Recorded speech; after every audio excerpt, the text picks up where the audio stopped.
ॐ तव कथामृतं तप्तजीवनं कविभिरीरितं कल्मषापहं श्रवणमङ्गलं श्रीमदाततं भुवि गृह्णन्ति ये भूरिदा जनाः। শ্রী শ্রী রামকৃষ্ণ কথামৃত দ্বিতীয় ভাগ ঊনবিংশ খণ্ড তৃতীয় পরিচ্ছেদ পুরুষ প্রকৃতি বিবেক যোগ। রাধাকৃষ্ণ তারা কে? আদ্যাশক্তি। Vedanta Bagish, Dayananda Saraswati, colonel Olcott, Surendra Narayan. এইবার ঠাকুর শ্রীরামকৃষ্ণ পাদচারণ করিতেছেন, কখনো ঘরের ভিতর, কখনো ঘরের দক্ষিণ দিকের বারান্দায়, কখনো বা ঘরের পশ্চিম দিকে গোল বারান্দাটিতে দাঁড়াইয়া গঙ্গা দর্শন করিতেছেন। কিয়ৎক্ষণ পরে আবার ছোটো খাটটিতে বসিলেন। বেলা 3টা বাজিয়া গিয়াছে। ভক্তেরা আবার মেঝেতে আসিয়া বসিলেন।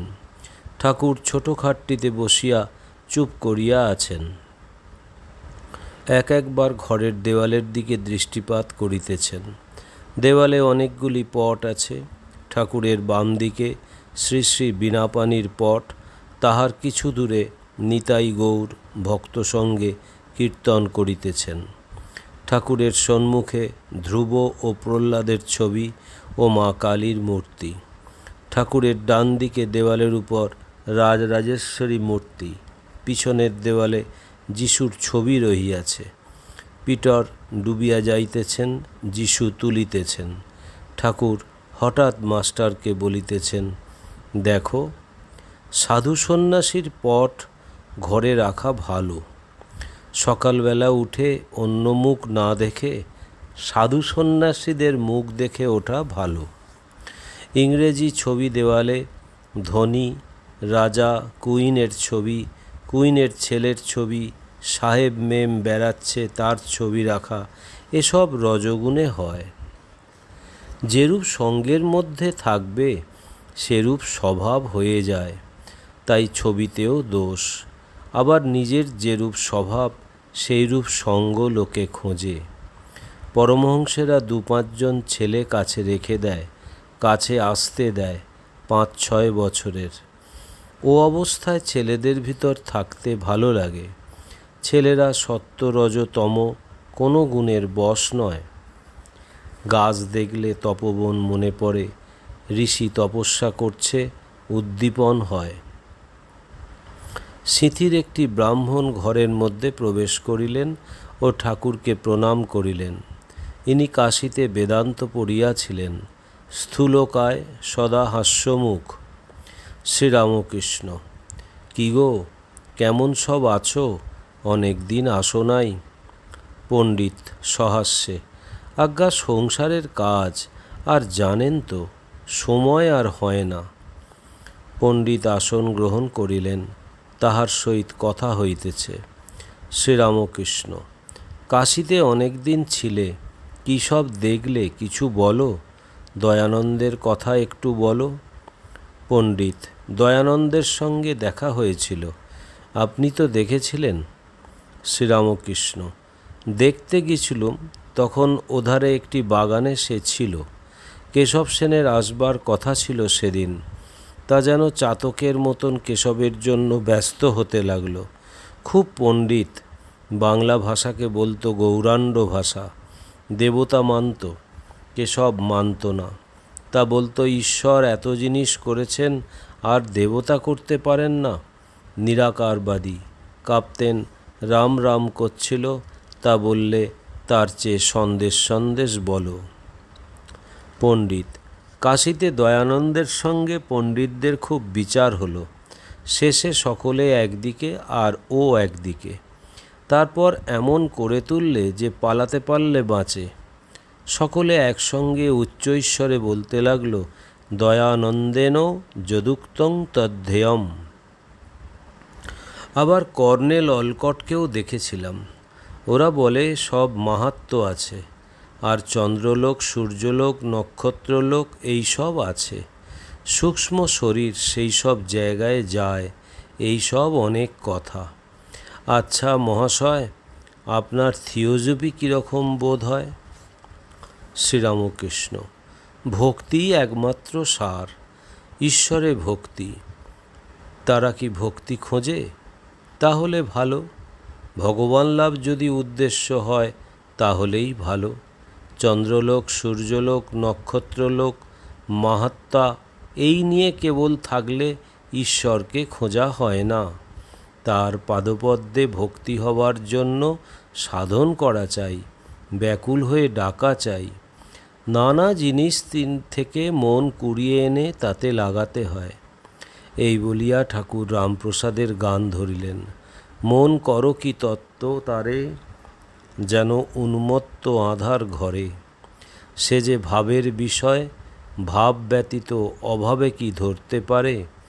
সে ভাব লাগি পরম যোগী, যোগ করে যুগ যুগান্তরে। হলে ভাবের উদয়ে লয়, সে যেমন লোহাকে চুম্বকে ধরে। আর শাস্ত্র বলো, দর্শন বলো, বেদান্ত বলো, কিছুতেই তিনি নাই। তার জন্য প্রাণ ব্যাকুল না হলে কিচ্ছু হবে না। স্বরদর্শনে না পায় দর্শন, আগম নিগম তন্ত্রসারে। সে যে ভক্তিরসের রসিক, সদানন্দে বিরাজ করে পুরে। খুব ব্যাকুল হতে হয়। একটা গান শোনো: রাধার দেখা কি পায় সকলে। সাধনের খুব দরকার, ফস করে কি আর ঈশ্বর দর্শন হয়? একজন জিজ্ঞাসা করলে, কই ঈশ্বরকে দেখতে পাই না কেন? তা মনে উঠল, বললুম, বড় মাছ ধরবে, তার আয়োজন করো, চার করো, হাত সুতো ছিপ জোগাড় করো। গন্ধ পেয়ে গম্ভীর জল থেকে মাছ আসবে, জল নড়লে টের পাবে বড় মাছ এসেছে। মাখন খেতে ইচ্ছা, তা দুধে আছে মাখন, দুধে আছে মাখন করলে কি হবে? খাটতে হয়, তবে মাখন ওঠে। ঈশ্বর আছেন, ঈশ্বর আছেন বললে কি ঈশ্বরকে দেখা যায়? সাধন চাই।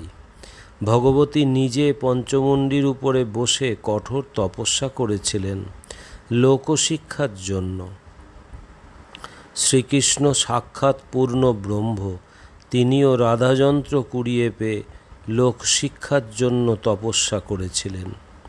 শ্রীকৃষ্ণ পুরুষ, রাধা প্রকৃতি, চিৎশক্তি, আদ্যাশক্তি। রাধা প্রকৃতি ত্রিগুণময়ী, এর ভিতরে সত্য রজতম তিন গুণ। যেমন পেঁয়াজ ছাড়িয়ে যাও, প্রথমে লাল কালো রামেজ, তারপর লাল, তারপর সাদা বেরুতে থাকে। বৈষ্ণব শাস্ত্রে আছে কাম রাধা, প্রেম রাধা, নিত্য রাধা। কাম রাধা চন্দ্রাবলী, প্রেম রাধা শ্রীমতী, নিত্য রাধা নন্দ দেখেছিলেন গোপাল কোলে।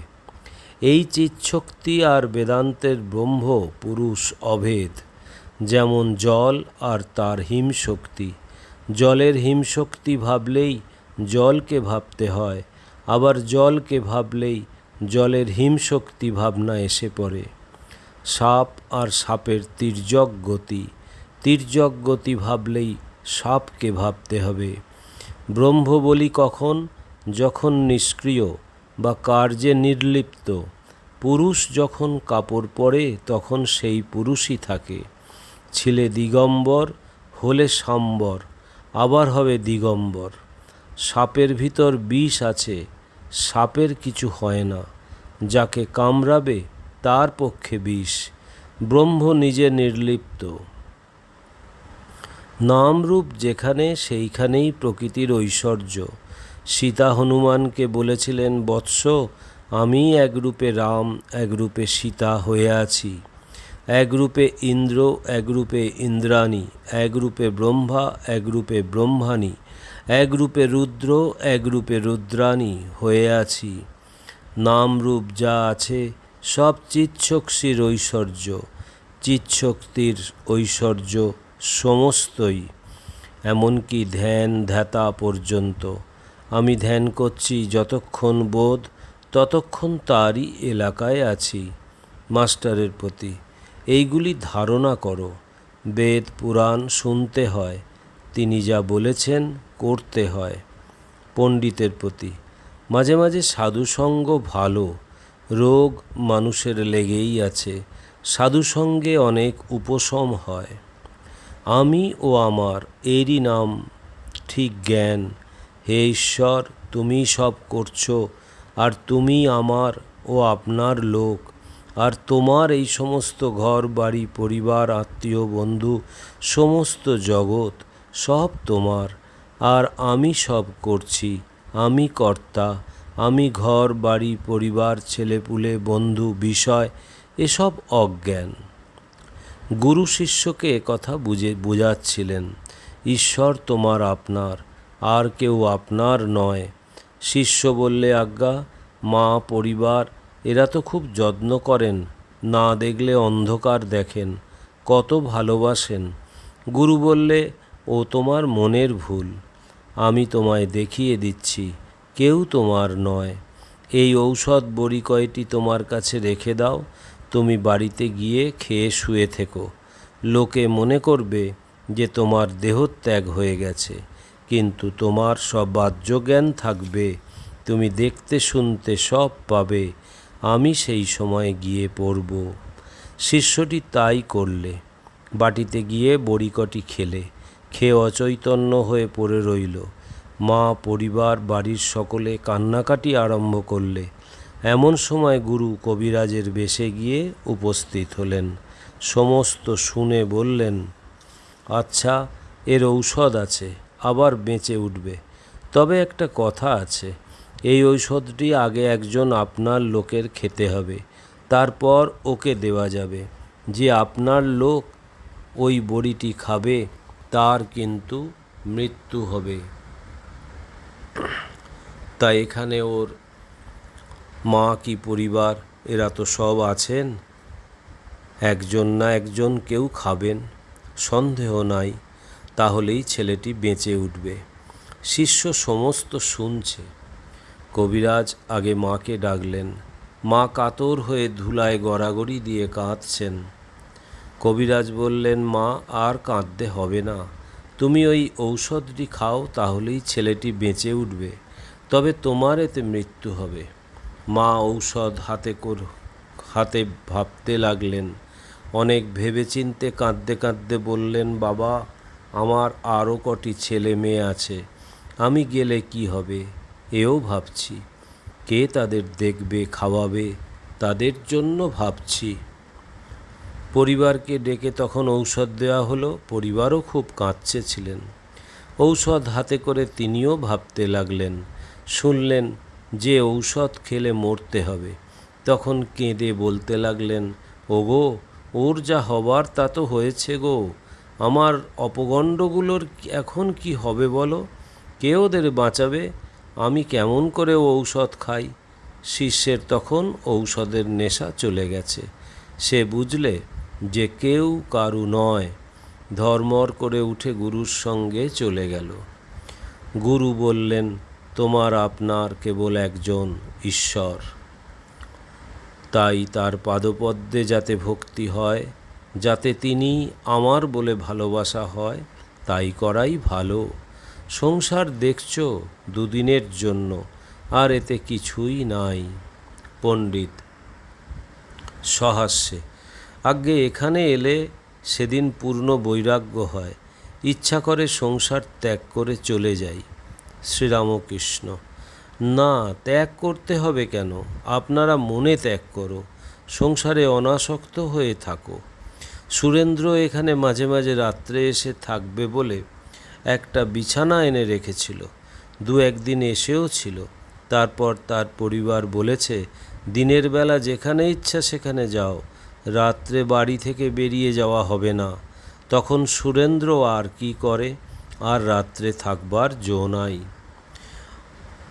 আর দেখ, শুধু বিচার করলে কি হবে, তার জন্য ব্যাকুল হও, তাকে ভালোবাসতে শেখো। জ্ঞান বিচার পুরুষ মানুষ বাড়ির বাড়ি পর্যন্ত যায়, ভক্তি মেয়ে মানুষ অন্তপুর পর্যন্ত যায়। একটা কোনো রকম ভাব আশ্রয় করতে হয়, তবে ঈশ্বর লাভ হয়। সনকাদি ঋষিরা শান্ত রস নিয়েছিলেন, হনুমান দাস ভাব নিয়েছিলেন, শ্রীদাম সুদাম ব্রজের লাখালদের সখ্য ভাব, যশোদার বাৎসল্য ভাব, ঈশ্বরেতে সন্তান বুদ্ধি, শ্রীমতীর মধুর ভাব। হে ঈশ্বর, তুমি প্রভু, আমি দাস, এ ভাবটির নাম দাস ভাব। সাধকের পক্ষে এ ভাবটি খুব ভালো। পণ্ডিত: আজ্ঞা হ্যাঁ। ওম নিরঞ্জনম নিত্যম অনন্তরূপম ভক্তানুকম্পাধীত বিগ্রহং বৈ ঈশাবতারম পরমেশমিড্ডম তং রামকৃষ্ণম শিরসা নমামহম। শ্রীরামকৃষ্ণ অর্পণমস্তু।